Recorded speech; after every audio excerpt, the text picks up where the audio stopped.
I hate the new YouTube format. Alright, part 2, premise 5, and computers, by the way. Just once before I die, I'm going to use a computer and it will work exactly how I want it to work. But that's neither here nor there. Part 2, premise 5, the first premise of part 2. Premise 5, if a godless life is foolish, then it is better to believe than not. Premise 6, a godless life is foolish. The conclusion 7, hence it is better than not to believe.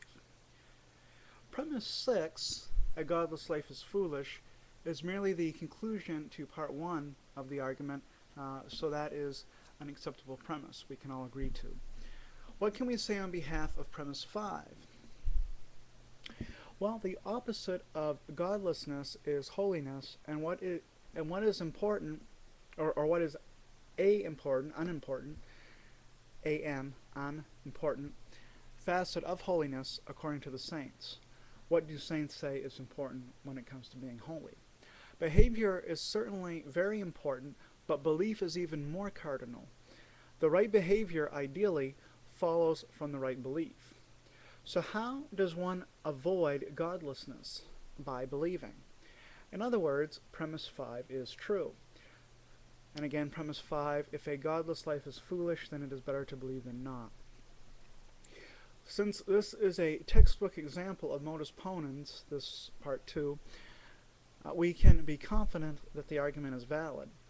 But the truthfulness of 5 and 6 means that part 2 as a whole is sound.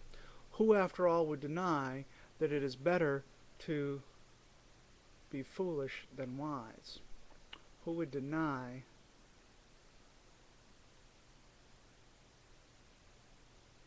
that it is better to be wise than foolish? I guess I meant to say.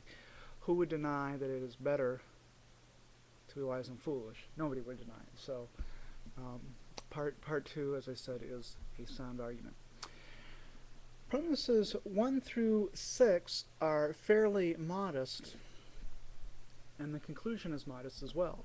It does not tell us that God definitely exists, Pascal's wager, part 1 and 2 together. Rather, all 7 tell us, all 7, well, 5 or 6 premises, and the 7th is the conclusion. All that tells us that believing,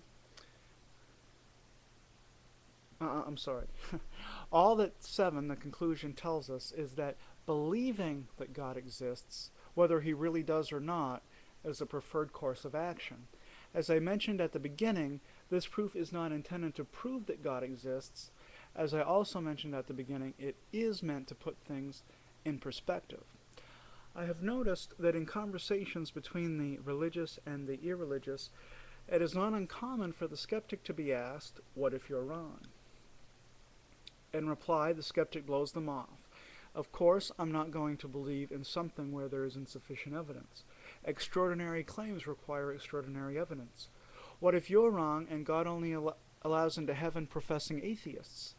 What if the Muslims have it right, and because you as a Christian don't believe in Allah, you are sent to hell? You are using a scare tactical manipulation, and on it goes. What is put in perspective by Pascal, however, is that this is a legitimate question. What if you are wrong in your atheism? You already admit you are not totally certain. Shouldn't you give every ounce of yourself to find out for sure, one way or another? You should never go up against a Sicilian when death is on the line, and only slightly less true if you don't know God. Excuse me. only slightly less true if you don't know God.